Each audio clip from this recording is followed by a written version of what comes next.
Hello, everyone. This is Al Fadi, and we're going to continue today with another episode in this fabulous series about refuting the claim that the Quran has scientific miracles in it. So far, really, we covered a whole bunch of those claims, and I'm going to let my guest here, Dr. Jay Smith, who have done an amazing job and partnered with me in taking him one claim at the time. I'm going to let him really summarize everything we've covered so far and then dive into another topic related to this. Jay, welcome aboard, brother. Oh, thank you. It's kind of fun that we've had this chance to do these episodes, especially since neither of us are scientists. That's right. We did it because this was kind of foisted on us by Nadir Ahmed. We can give thanks to Nadir Ahmed who are even creating the need to answer these. A man who has spent his whole last 11 years on this very subject, defines himself by this subject. This is his signature piece and could not even defend one of these when we brought them up on the night. Turned the debate into attacking the mustard seed and the virginity test of Deuteronomy 22. Now, let's do a review of what we've looked at. We have looked at a number of scientific problems. We've looked at whether or not in chapter 31, verse 10, that God has put earths on the mountains on the earth to keep them from shaking, which is very clear in chapter 31:10, and we saw that this was pre-scientific. We now know very well that tectonic plates and volcanic action are the two different sources of thrusting and slippage. These are done very clearly over hundreds and thousands of years, but we now know that tectonic plates colliding create wrinkle in the Earth's surface. We know that volcanic action creates Earth in islands, making islands in the oceans, and there, everywhere you see volcanoes and everywhere you are on Earth, on mountains, there is shaking. That's right. Which means if he placed them there to keep them from shaking, they're doing a pretty lousy job. And they split. That's the fault line. I mean, why would they split if they're there to stabilize things? Like the Andreas Fault in Exactly. California. Yeah. So they are the result of shaking. Not only is that wrong, but also it shows that this is from a very anthropomorphic standpoint, from a man-made standpoint. This is what man would see, seeing those large objects. We went into other areas. We looked at the whole problem with communities, that all animals and insects are just like humans, and we looked at the spiders and said, no, they're not. That actually is an error. We moved into areas such as where does the semen come from, that it comes between the kidney and the backbone. Says, no, it's not in my body, not in your body. If I were dependent on that, I wouldn't have any sons today. You wouldn't have any children as well. We looked at where honey comes from and the reference there that the bees eat the fruit, and from the fruit they then make honey within their abdomen. If you read the Quran correctly, it shows that there are a number of errors, and they were not all female bees. In fact, the word that was used, as you saw in Arabic, was male bees. So That's even right. that got it wrong, because we know the ones that do all the work in a bee colony are females. That's right. So 3 errors that we pulled up We want there. to thank Nadir Ahmed for bringing that up. We found out that the cow's milk, I love milk, but I don't like it anymore if I was going to follow the Quran, because it's made between the excrement and the blood. I don't think that I'd want to have cow's milk once I know that. Or that the sun sets in a pond. And then we followed that up with the whole thing of the cycles, the moon and the sun cycles. That's right. And we saw chapter 91, verse 1 and 2, chapter 36, verse 40, that actually one follows the other. It's not a cycle that goes out into the solar system. Correct. It's following around the earth, which then helps us to understand why the Quran suggests it sets in a pond, and it comes up the other way in chapter 18. And that's why when Dul Qarnayn, Alexander the Great, went to the east, saw it setting, and saw it coming up near people who were near the sun. If it's coming up in the east and going down in the west, if they're near the sun, they're no more near than you and I to the sun. That's right. Can you see? These are error after error after error. This is all from man's standpoint. It was fascinating when we looked at Solomon. And we looked at Solomon, who was able to talk. Let me just take a drink while I'm going here. You can go on from there. What I want to say to our friends here is what we did so far is just a handful of things. We wanted to at least address some of the most, popular one, if you wish. That doesn't mean this is the exhaustive list. We are going to continue, and depending on what interactions we're going to get from people, we'll decide how much longer we're going to go with this, because this is a topic that we discovered, myself and Dr. J. Smith. No one took it seriously. No one refuted it seriously. There are no videos like this. You find like some amateur work that is taking place, but we wanted to debunk these things one at a time. We then went into Solomon, and Solomon, who is able to listen to birds. I'm sorry, he does that, but he also listens to ants. And yet we found out now that ants don't talk. They actually exchange, using their antennae, pheromones a chemical exchange between them. Unless Solomon grew some antennas and was able to come down to the level of the ants. How did he communicate? How is it he was able to hear this kind of stuff? Well, that's the question we asked. It was fascinating because we went into the 7 earths and the 7 heavens. What are these 7 earths that they're talking about? Where are these 7 earths? You studied geology. You know that there are no 7 earths. There's not even 7 levels of earth. That's right. And it seems to be borrowed from other sources. Possibly, we know that Dante's Inferno talks about 7 heavens and 7 earths. So that could be it's nothing more than symbolism. Also, we talked about the jinns and the meteor. That was fascinating because while we know what meteors are, they're actually made of carbon dioxide. How could that chase away immaterial jinn who disappear or appear? And how could it all be happening in one area of the earth, so close to earth? I didn't realize heaven was that close to earth. We know where those meteorites, they're just outside of our atmosphere. In fact, they're in our atmosphere. That's why they're burning up, because they're just a few 100,000 feet above the earth. So can you see that's a real problem too? No one's ever asked these questions before. We're asking them as well. Then we went into some of the other ones that talked about water.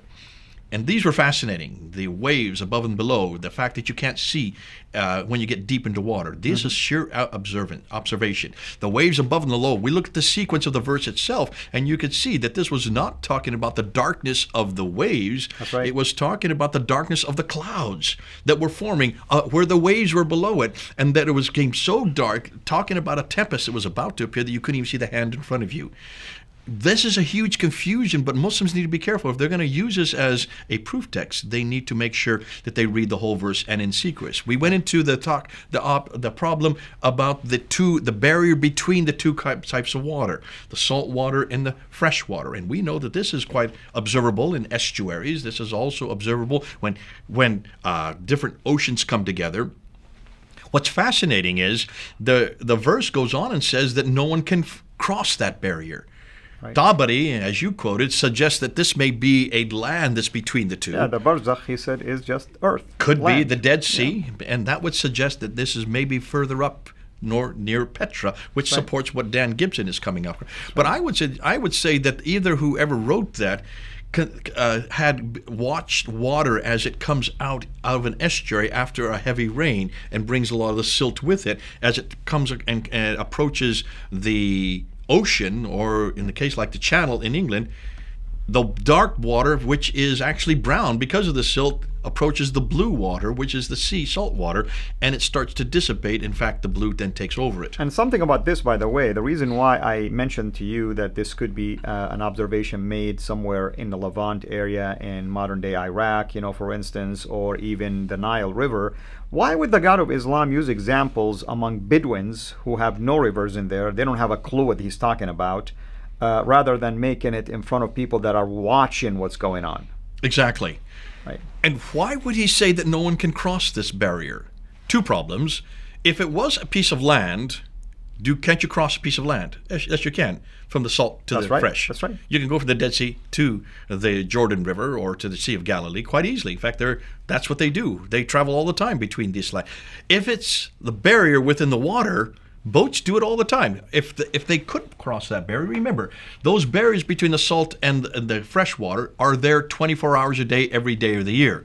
The only reason we can see the barrier is when there is silt there and we showed the picture of the brown water coming against the blue sea. Right. But boats, most of the boats that are fishermen have to go out to sea. They have to go across that barrier all the time, every day. Otherwise, they'd lose their craft. Absolutely. And here's another argument. I mean, let's pretend that there is this barrier that stops now the sweet water from entering into the salt water. Naturally, you're going to see rise in the water level after it rains. After the water floods all the time from the mountains, we don't see that because it dissipates to go through. Yeah. I mean, it's a process. Yeah. So error after error after error, and we ended off then. We talked about the egg shape, and we saw that they've got the wrong word. They were trying to impose a word, and this is typical of what Muslims do. They hear what's happening in the news, they hear the new discoveries, they say, where can we find this in the Quran? And they went to the spreading of the earth, and they try to change that to the ostrich age. They even got the wrong egg, because that's not what the earth is like. But more than that, they didn't go to all the other verses that go over and over and say this is like a bread you spread, and that God created and spread out the earth flat, and then He created roads for mankind. Since when does God create roads? I don't know of any roads God has created. I mean, creates it's roads. definitely amazing, really, some of these things. So this was an excellent summary. So where do we go from here? Well, we're going to end this one here, because in the next episode, what I want to do is I want to end off with a trick question. And I want to say, let's now ask and see whether the Bible has any miracles or any scientific proof. Let's ask the same thing of the Bible in the next episode. Because I think we're going to be surprised what we find in the Bible. We've asked that of the Quran. In every case, we have to be careful. In almost every case, we have found these to be errors. Though Muslims put them out as scientific proofs, they're not proofs at all. They are nothing more than errors. Understandable errors in many cases. We can understand why they thought mountains were heavy, therefore they keep the earth from shaking. They didn't know anything about tectonic plates. We can see why they thought those meteorites coming across the earth probably were earth-chasing jinn, without realizing that those meteorites were in the earth's atmosphere. That's why they even are visible. We can see then why they thought that the barriers between the seas are something that God has created, without thinking through, no, that's just observation of what's naturally happening when fresh water comes against salt water, especially after a heavy rain. These are all observable. The moon following the sun, that's observable. But from a man's perspective, the moon does follow the sun. The sun goes first, and it goes down, comes back, goes up. Therefore, it's what man used to think, that the earth is the center of the world, and the moon, the sun went around it. Amen. That's the case over and over again in the Quran. Absolutely. Now let's ask the same question of the Bible, and let's see if these problems exist in the Bible. And I would suggest that we might be surprised at what we're going to find.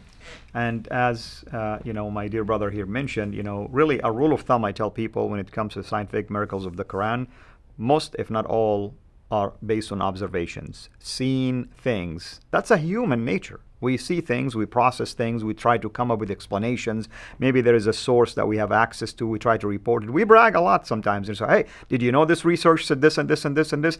I mean, we tend to talk to each other about things like this. We get fascinated by what we hear. And in this case, the author of the Quran got fascinated by it, or the authors, not just one. They began to write things like this. And remember, it's shared with people that supposedly have maybe no scientific training. They don't know a whole lot. They were fascinated by what they're hearing. And of course, when you have a book and you have a man, you have to justify the book and the man. And that's what was going on, and taking advantage probably of some level of lack of knowledge or ignorance, if you wish. And we got ourselves a problem that our Muslim friends today are stuck with it, because modern science have refuted it even before we touched it ourselves, who are non-scientists anyway, myself and Dr. J. Smith. And you heard from Dr. J right now that we are going to take a look at the Bible now, because we anticipate an argument to be raised, and therefore we want to just face this argument head on. So our dear brother, always focuses on the book and the man. Let's see what our man now is going to do with this book. Until we meet again, have a blessed day. Thanks for watching. Make sure to like and subscribe. Also, hit the bell so that you don't miss future videos. And please consider becoming a patron at patreon.com/Sira International. And together we can introduce Muslims to the gospel of Jesus Christ. Thank you.